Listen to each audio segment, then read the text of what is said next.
That's such brilliant. I think Michael Jackson said it best. You got to start with the man in the mirror. You got to start with you. I think it's something that's often missed in D&I. And people come, they're like, what do we need to do? How can we do this? We can fix this, right? And it's like, yeah, here, why don't you read this book? And like, oh wait, I got to read a book. Like, you want me to work? I'm not coming. I'm coming because I want to help people. It's like, yeah, what would be the most helpful is if you shut up for 1 second, listened, and read some books and educated yourself. Because really, it reminds me of something else. I don't know why I'm full of stories today, but I I recently, love it. I love it. Bring it. yeah, I recently, my girlfriend showed me this TikTok of Travis Kelsey and Jason Kelsey on their podcast.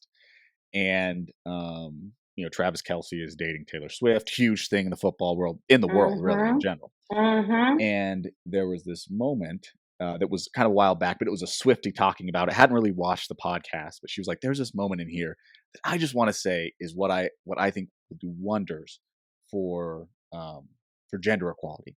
And it's this moment where Jason Kelsey, the older brother, who's on the Philadelphia Eagles, is saying, my uh, documentary came out and he was in shorts, and then Travis is kind of razzing like, "You were in shorts," and then Jason goes like, "Yeah, my wife was supposed to bring him, but she forgot him." And then Travis is like, "Oh, what do you mean? Like, can't you bring your own your own jeans?" And Jason's like, "Yeah, that's a good point." And the fact that she, is taking care of our three kids and her parents and trying to get them all. But it was just like a natural, and it was amazing what comedy can do. And that's kind of what this commentator who said, who had no context on that this was two brothers and that this was whatever. Like, it was just, she was like, one of the things that the commentator said that really has stuck with me was that it is so nice to see a host holding someone else accountable in a funny way, like not like No holding funny their way. feet to the fire, but using humor to hold them accountability, and then see Jason respond with that. Yeah, you're actually right. Like, that doesn't make any sense to hold her accountable for something I could have done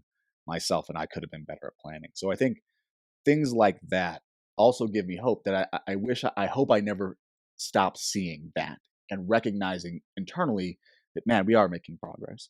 That's amazing to see. As two football players, usually considered to be, some of the most sexist, piggest people out there, as the big rough and tumble guys, but doing a fantastic job. Which I play football, so I get it. Like, locker room talk, I get it. But I think it's one of the most brilliant things to see is when those guys stand up and like, actually, you shouldn't be doing that. And I think that creates Mm-hmm. change. So it was just a moment that I saw with what you said that I thought I'd share. But that's fantastic.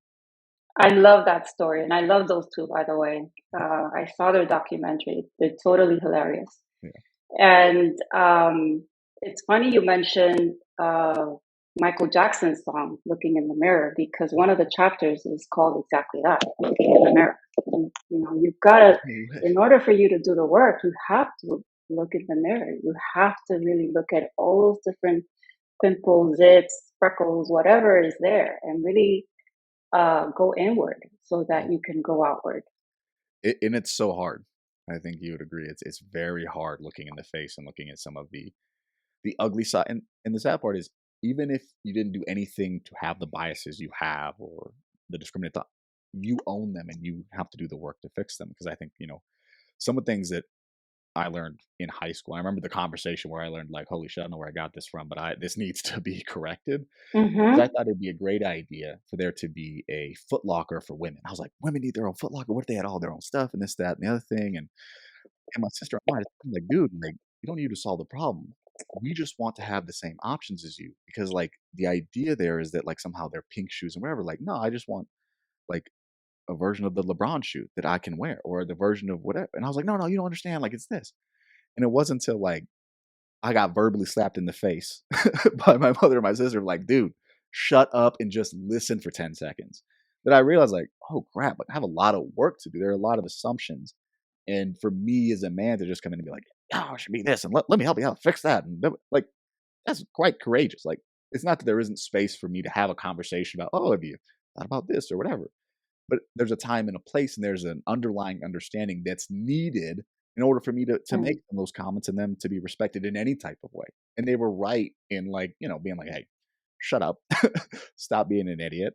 But it's really hard to look in the face and be like, yeah, like that was sexist. Like that, like my comments were sexist. And that's painful. It's like, but I feel like I'm not sexist, but doesn't mean your actions, your behaviors aren't, right? And you have to own those. You have to, try to get rid of those. It's not a reflection of you as being a bad or good person. So I think excited for this chapter in your book.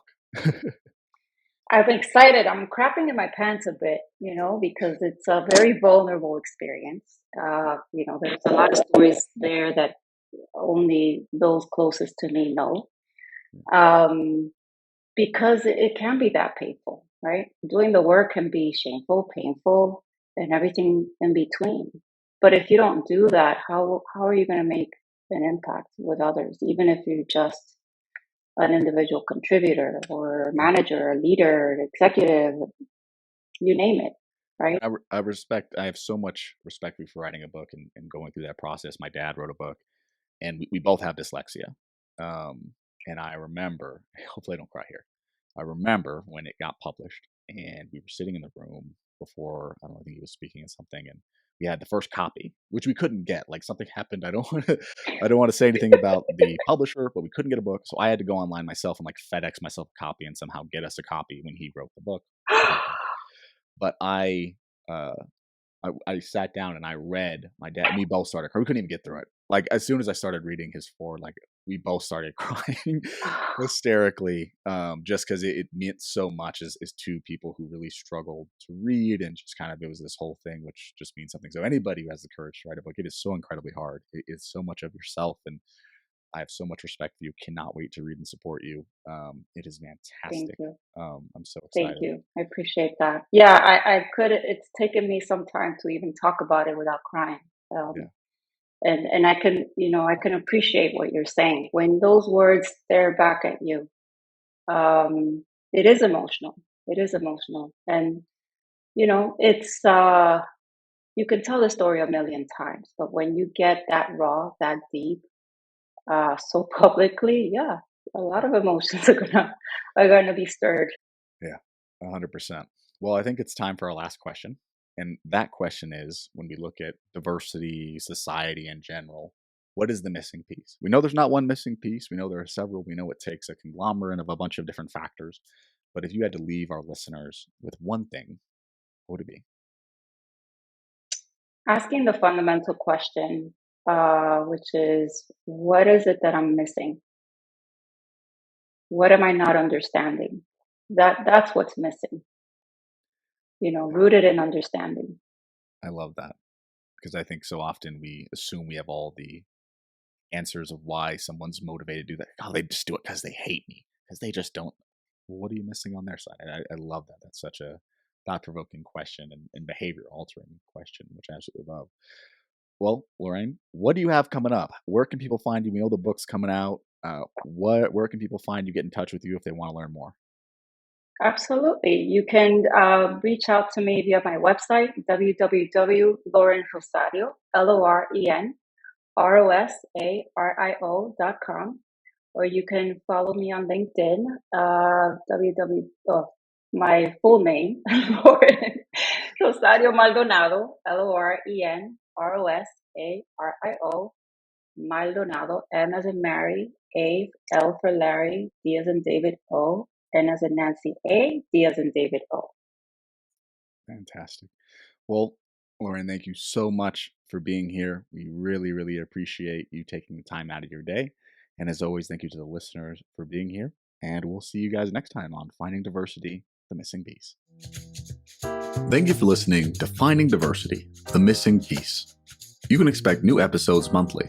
And if you like the show, please subscribe and leave a review wherever you get your podcasts. This helps others, like you, find the show.